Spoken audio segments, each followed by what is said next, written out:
Selamat malam, kami dari kelas PBKKB. Nama saya Muhammad Iqbal Umam, NRP 05118400000103. Dan di sini bersama dua teman saya.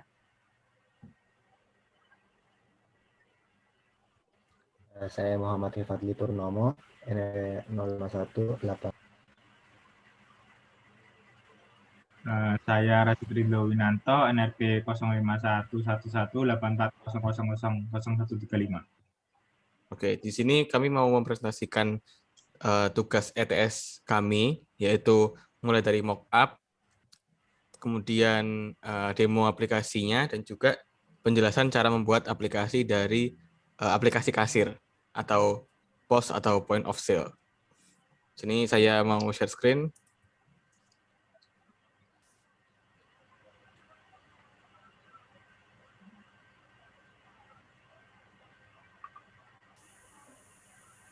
Oke, untuk mockup-nya kita mulai dari selamat datang admin. Itu untuk masuk admin. Di sini ada username, password, dan tombol masuk kembali kasir. Oke. Terus kita masuk ke admin. Di sini kita ditampilkan file dan penjualan. Ketika kita mencet file, maka akan muncul seperti berikut. Apakah produk, data produk, dan ketika kita memencet penjualan, maka akan muncul begini. Dan ketika kita memencet tambahkan produk, maka kita akan ke halaman daftar HP. Nah, di sini ada beberapa daftar HP. Terus selanjutnya kita bisa cek daftar HP.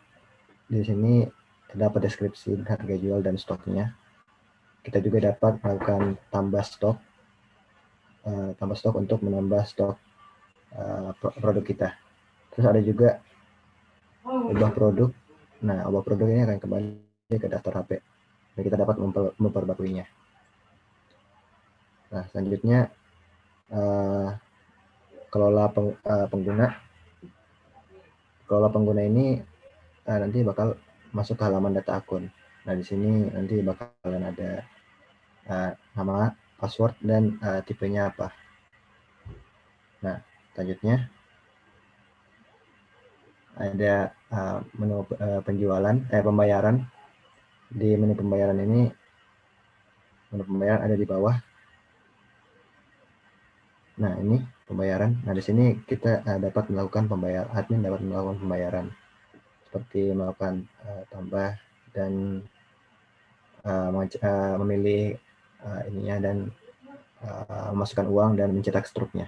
Lanjut ke menu selanjutnya tadi, yaitu menu laporan penjualan. Pada menu laporan penjualan ini terdapat menu pemilihan untuk tanggal, bulan, dan tahun, dan dapat melihat laporan bulanan dan laporan harian. Terus selanjutnya kita masuk ke kasir, login kasir seperti tadi sama username dan password. Terus kembali. Nah, ketika kita masuk di menu kasir ini, di login kasir, maka kita akan menuju ke halaman pembayaran. Seperti tadi, kasir juga dapat melakukan pembayaran. Terus untuk misal kita dan juga ada fitur yaitu pencarian atau search. Nah, misal kita mau memesannya, kita dapat melakukan tambah, terus memilih apa yang mau kita beli, terus kita pencet, nanti bakalan menampilkan konfirmasi pembelian. Nah, di konfirmasi pembelian ini nanti akan tertera harga dan ketersediaannya. Kita akan masukkan jumlah berapa yang kita beli dan totalnya akan muncul. Dan ketika kita mengklik OK, maka akan tampil kembali ke menu pembayaran. Nah, di sini kita akan melakukan pembayaran dengan mengklik uang. Dan di sini bakalan diarahkan ke masukkan jumlah nominal. Dan ketika kita klik OK, kita akan kembali lagi ke menu pembayaran. Nah, di sini juga ada tombol cetak struk. Di sini dapat mencetak struk yang hasil pembelian kita tadi. Mungkin ini saja mock up-nya.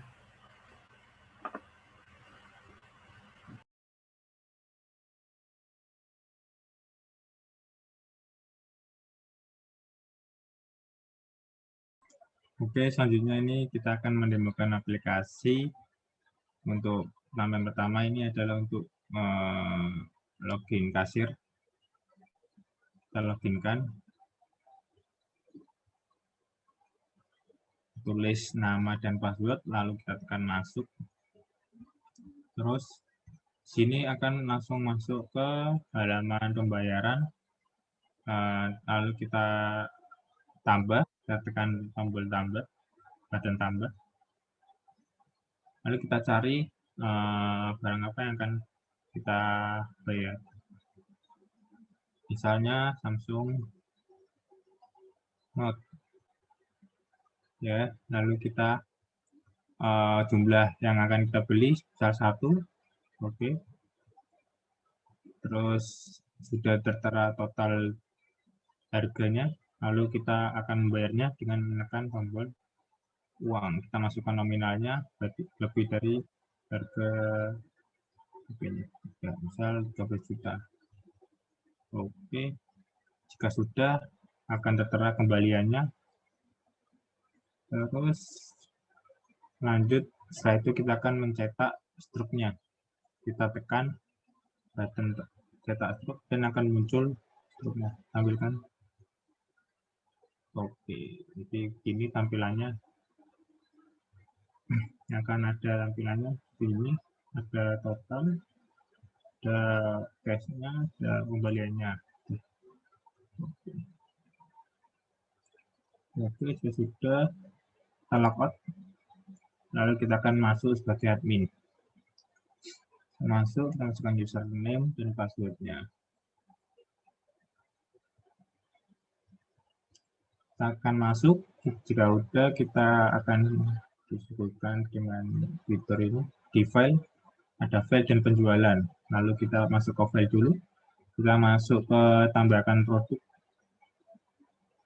Oke, di sini langsung masuk ke laman daftar HP, kita isi dulu jenis HP-nya, misal Xiaomi X11 Pro, terus kita tekan mereknya Xiaomi, kita isi, terus RAM-nya kita juga isi misal 18 GB, 16, terus spesifikasinya kamera, prosesor, dan juga OS-nya Android. Lalu kita akan juga membuat tanggal pembuatannya. Jika sudah, terus kita isi stoknya berapa. Jika sudah, harga jualnya berapa misal di sini. Oke. Jika sudah, lalu lanjut ke pajaknya berapa persen, terus ada harga jual. Oke. Terus jika sudah mengisi semuanya, kita langsung menekan button simpan. Oke, produk berhasil ditambahkan. Lalu jika ingin melihat produk yang sudah ditambahkan, kita bisa menekan button cek daftar HP. Nah, lalu akan muncul Xiaomi X11 Pro yang sudah kita isi tadi. Terus di sini ada fitur tambah stok. Tekan button. Oh ya, pilih dulu, kita milih produk yang akan ditambahkan, misalnya langsung kita tekan. Nah, lalu kita tambahkan ini berapa dulu. Oke, sudah tertambah. Ya, oh ya, itu udah tambah jadi 17. Oke. Lalu kita juga bisa mengubah produknya. Kita tekan dulu produk yang ingin diubah, diperbarui. Oke, Xiaomi 11. Kita ganti namanya jadi 11. Ya, kalau itu. Oke, langsung simpan. Perbarui. Jika ingin memperbarui, kita menekan button perbarui. Terus kita cek HP lagi, daftar HP. Nah, akan mengganti nama menjadi Mi 12 Pro Max Plus. Oke, ya. Terus kita akan coba yang lain. Kelola pengguna. Lihat daftar produk dulu. Nah, ini akan menampilkan semua daftar produknya yang ditambahkan. Dan terus ada kelola pengguna. Di sini untuk menambahkan data akun kasirnya. Kita isi namanya. Bebas, isi nama siapa aja. Terus isi passwordnya juga. Terus type-nya kasir. Terus jika sudah langsung simpan. Oke, sudah ditambahkan. Akan tertambah dan terlihat di itu listnya. Oke, keluar listnya. Terus yang kedua ini cash pada penjualan cash registry, kita tekan.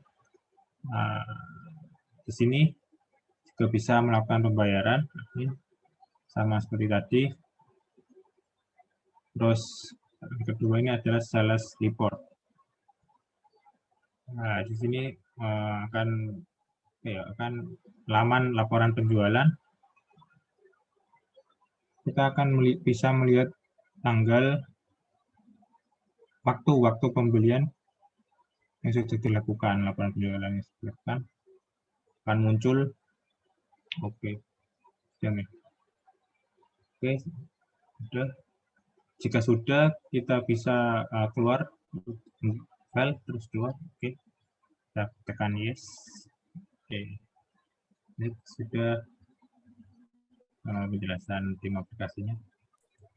Oke, selanjutnya kami akan menjelaskan tentang proses pembuatan dari aplikasinya. Jadi pembuatan aplikasi ini kurang lebih hampir sama sebenarnya untuk membuat layoutnya itu hampir sama seperti tugas-tugas yang sebelumnya, tugas-tugas membuat kalkulator dan konversi uang itu cara pembuatan layoutnya itu hampir sama. Terus di sini kami akan lebih menjelaskan tentang bagaimana maksud dari kodenya. Dan di sini kita buka dari halaman yang paling bawah dulu. Sini kita bisa lihat kodenya dengan klik 2 kali pada form yang ada di sini. Oke, jadi di sini yang pertama itu kan ada halaman form user login. Nah, di page ini tuh operasinya nggak terlalu banyak. Yang pertama ada di line 4. Ini tuh ada untuk membaca apabila kita mencet tombol kembali. Jadi operasinya itu langsung tertutup atau app-nya langsung di end. Kemudian fungsi kedua ini tuh untuk login, tapi di sini kan untuk admin ya. Jadinya kami ngebuatnya nggak connect ke database karena admin kami mikirnya cuma satu aja. Jadinya pakai if statement aja. Pokoknya kalau textbox satunya atau username-nya admin, terus passwordnya juga admin, nanti dia bisa masuk. Jadi kita kalau mau ngubah, bisa ngubah di sini aja. Gitu. Terus di line 29, ini untuk menampilkan form login untuk kasir. Jadi biar dari halaman login, admin itu bisa masuk ke, langsung pindah ke halaman login kasir. Jadi kan untuk desainnya itu ada seperti ini. Jadi ada masuk, ada kembali, ada kasir. Kalau kembali tadi yang langsung di end, masuk untuk login, sedangkan yang kasir ini untuk berpindah ke halaman login kasir, karena halaman login kasir dan halaman login admin itu dibedakan. Seperti itu, terus kemudian di halaman kedua itu ada form user. Di sini seperti yang dijelaskan teman saya Ridlo tadi, ini tuh halaman untuk mengelola pengguna atau mengelola akun-akun yang ada di sini, dan halaman ini cuma bisa diakses oleh admin. Nah, di sini kita lihat codingannya. Di sini tuh kita bisa lihat kita ngeload database-nya melalui yang di line ke-6 ini. Ini ngeload database, kemudian di line 14 dia ini nyimpen database yang kita load tadi ke suatu list view. Di sini kita nyimpennya nama lengkap, password, dan juga tipenya. Nih. Kemudian pada line 31 ini tuh ada drop down role yang sudah kita buat tadi. Ini untuk memudahkan kita kalau mau mengganti role dari orang lain dan menginput data pengguna baru itu yang ini. Sebentar. yang ini. Jadi nanti kita bisa nulis, bisa drop down juga. Kemudian di line 47 ada fungsi. Nanti ketika kita inputkan itu lebih tepatnya di tombol simpan. Jadi bakal dicek kalau text box 1, 2, 3 kosong itu nanti bakal muncul message box seperti ini. Jadi kalau misalnya kosong disuruh masukkan nama, masukkan password, masukkan tipe pengguna atau role pengguna. Gitu. Terus apabila sudah terisi semua, itu langsung masuk ke fungsi try and catch di line 52 seperti ini. Jadi langsung dimasukkan seperti itu. Terus kalau udah dimasukkan nanti text box-nya dihapus atau dikosongkan supaya bisa diinput lagi. Kemudian button 2 di line 70 ini ya, ini tuh untuk update data pengguna. Jadi konsepnya sama seperti yang sebelumnya. Bedanya kalau ini kan menginputkan baru, kalau yang ini kita mengupdate data yang sudah ada. Kemudian di line 95 ini tuh buat delete user. Jadi nanti bakal ada message box hapus pengguna ini kayak mengkonfirmasi apakah benar-benar mau dihapus gitu. Jadi kita bisa pilih hapus gitu. Kalau misalnya kita mau benar-benar menghapus data pengguna. Terus ada button 4 di line 120 ini. Di sini tuh untuk clear text box yang sudah kita isi. Jadi misalnya kita udah mengisi semua, tapi ternyata kita mau langsung menghapus apa yang sudah kita tulis, kita bisa pencet kosongkan. Jadi nanti bakal dikosongkan tulisan-tulisannya. Kemudian di line 132, di sini ada dia menampilkan list view yang sudah kita buat tadi. Jadi kan kita tadi membuat list view untuk menyimpan database yang sudah kita load tadi. Nah, di sini bakal ditampilkan yaitu username, full name-nya, terus ada password dan juga tipenya atau role dari pengguna tersebut gitu.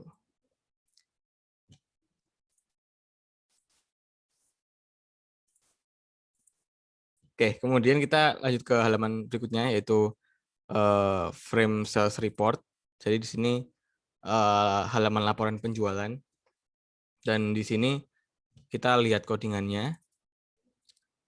Oke, jadi di line 12 ini tuh buat message box kalau misalnya tanggal, bulan, dan tahunnya itu nggak diisi. Jadi kan di laporan tadi kita harus masukin tanggal, bulan, dan tahunnya untuk mengetahui yang diminta itu laporan pada waktu kapan gitu. Nah, jadi kalau misalnya nggak diisi, nanti bakal muncul pilih bulan, pilih tanggal, dan pilih tahun. Message box seperti itu. Kemudian terus di line 23, di sini tuh ada fungsi untuk menghitung totalnya. Jadi kalau di sini, kalau di desain nggak kelihatan, tapi kalau misalnya kita run, mungkin tadi udah diperlihatkan juga sama Ridlo, itu nanti bakal muncul totalnya di sini. Jadi itu dihitung menggunakan variabelnya namanya tot di sini. Di sini itu nyimpen sub item keempat, indeks keempat dari list view yang sudah kita bikin tadi. Terus di line 41 dan 64 dan 88, pokoknya line ini dan 3 fungsi ini pokoknya itu hampir sama sebenarnya, cuma beda untuk tanggal, tahun, dan bulannya. 3 fungsi ini tuh sebenarnya buat ngecek aja apakah combo box-nya itu udah dipilih atau belum. Jadi kalau sudah diisi semua, kita bisa nampilin tabelnya sesuai dengan yang dipilih, jadi di query gitu.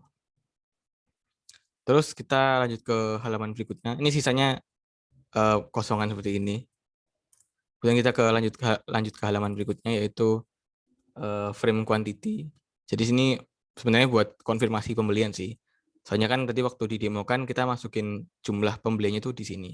Jadi kita di sini buat ngatur quantity atau kuantitas pembeliannya.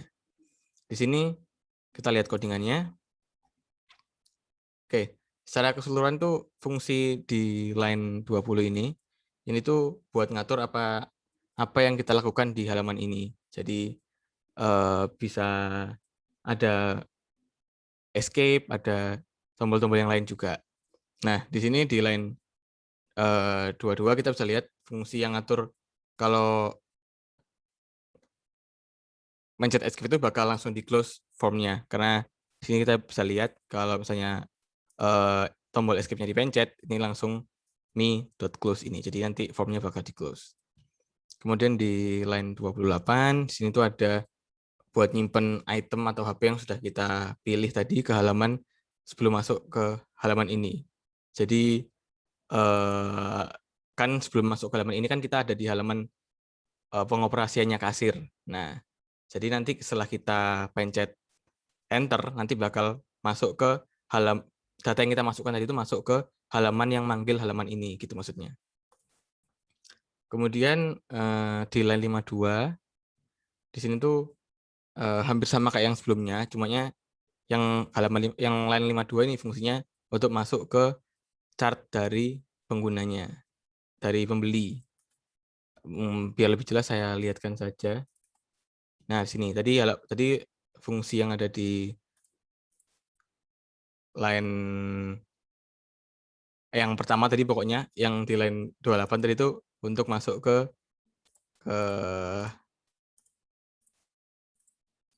sini. Nah, sedangkan yang di line 52 itu masuk ke sini. Gitu.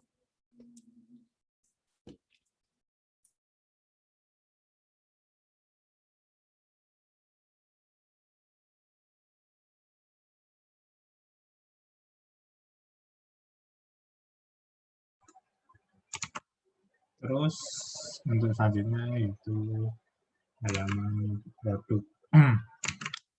Di sini secara keseluruhan sebagai tempat untuk menginput produk baru atau juga bisa mengubah data produk.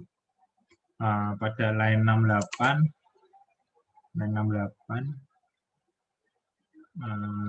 berfungsi sebagai untuk menampilkan pada saat update produk.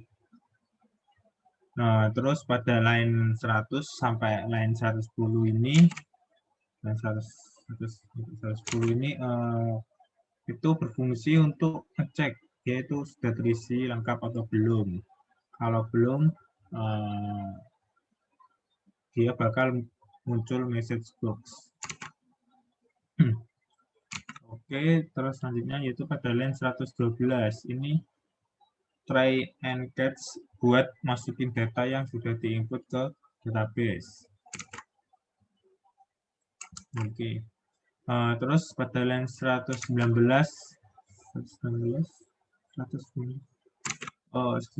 ini untuk menginfokan kalau misalnya misal berhasil dimasukkan. Terus selanjutnya itu pada line 132 di sini untuk mengecek apakah sudah terisi atau belum. Oke, terus selanjutnya yaitu line 114 ini try and catch untuk update, fungsinya mirip sama fungsi yang sebelumnya, bedanya ini buat update yang tadi. Terus selanjutnya yaitu pada line 163 ini untuk tombol menghapus teks. Di situ dia memanggil fungsi clear text yang ada di atas tadi. Oke, terus selanjutnya yaitu pada line 101 untuk mengatur tombol apa saja yang bisa ditekan pada saat menginput harga. Selanjutnya yaitu pada line 223 sampai 260 dia itu memiliki 4 fungsi yang gunanya itu hampir sama. Untuk yang berfungsi untuk menambahkan angka 000 pada akhir input harga dan juga menghitung harga jual yang sudah ditambah dengan pajak. Bedanya dua fungsi pertama itu untuk kasus di mana harganya dihapus dan diubah, sedangkan fungsi ketiga dan keempat untuk kasus di mana pajak yang dihapus dan diubah. Oke, untuk selanjutnya yaitu halaman form main. Oke. Seperti itu tampilannya. Di sini pada line 3 sampai 16 ini berfungsi untuk mengarahkan ke halaman-halaman yang dituju. Oke.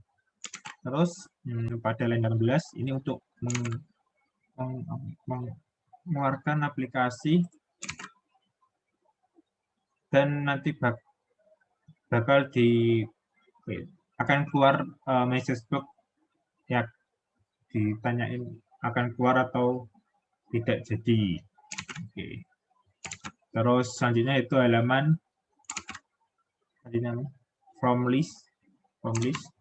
Ya, form list ini adalah daftar HP yang sudah ditambahkan. Di sini itu pada line 7 sampai 27 itu untuk mengeload database dan juga nampilin database di layar. Terus di sini ada lanjut button 1. Button 1 itu di sini itu untuk mengubah produk. Nanti bakal mengarah ke halaman untuk mengubah produk. Terus button 2 di sini untuk menambah stok, jadi nanti akan mengarah ke halaman add stock. Oke, terus lanjut pada halaman 44, di sini untuk nge-save data yang sudah diinputkan tadi ke database. Pada saat button 2 diklik, kita bakal disuruh milih produk dulu yang mau ditambah stok. Terima kasih, lanjut. Oke, selanjutnya kita ke halaman form cash registry. Nah, untuk halaman kasir ini untuk melakukan pekerjaan. Untuk line 23 sampai line 120 ini yaitu buat mengatur tombol untuk keyboard supaya bisa jadi shortcut home. Di sini ada home untuk bikin transaksi baru, escape buat close, delete buat delete, F6 buat search, F10 buat masukin uang yang dibayarkan, F12 buat save dan cetak stroke, enter buat mengubah jumlah. Terus selanjutnya fungsi new transaction di line 121 ini buat bikin transaksi baru atau stroke baru, fungsi save transaction buat nge-save. Terus ada pada fungsi di line 176 buat nampilin daftar produk. Selanjutnya sisanya itu bisa untuk menampilkan gitu. Pada line 275 buat menampilkan nama kasir dan waktu. Terus untuk line 306 sampai terakhir itu di situ untuk fungsi untuk memprint nota atau struknya. Nah, untuk halaman selanjutnya itu halaman form kasir login. Nah, di sini untuk line 3 itu fungsinya untuk memasukkan username, bisa nulis, bisa pakai combo box. Nah, terus untuk line 19 di situ untuk membuat kembali, misal kita nggak jadi login gitu. Nah, terus untuk line 23 itu ada fungsi dari button 1 yaitu untuk login dan ngecek apakah data sudah terisi dan sesuai dengan yang ada di database. Terus selanjutnya pada line 54. Nah, pada line 54 ini ada button 3. Di situ tuh dia buat mengarahkan kita ke halaman admin. Kalau misal kita mau login untuk adminnya. Selanjutnya ada halaman form cache. Nah, untuk halaman form cache ini, halaman ini dipanggil saat kita mau masukkan jumlah nominal yang dibayarkan oleh pembeli. Jadi fungsinya nggak banyak, cuman masukkan uang jumlah nominal yang ingin kita bayarkan. Habis itu diinput ke database. Lanjut. Untuk halaman selanjutnya itu form stock. Nah, di sini tuh ini juga sama seperti halaman sebelumnya tuh, dia dipanggil cuman waktu kita mau menambahkan stok dari suatu produk. Oke.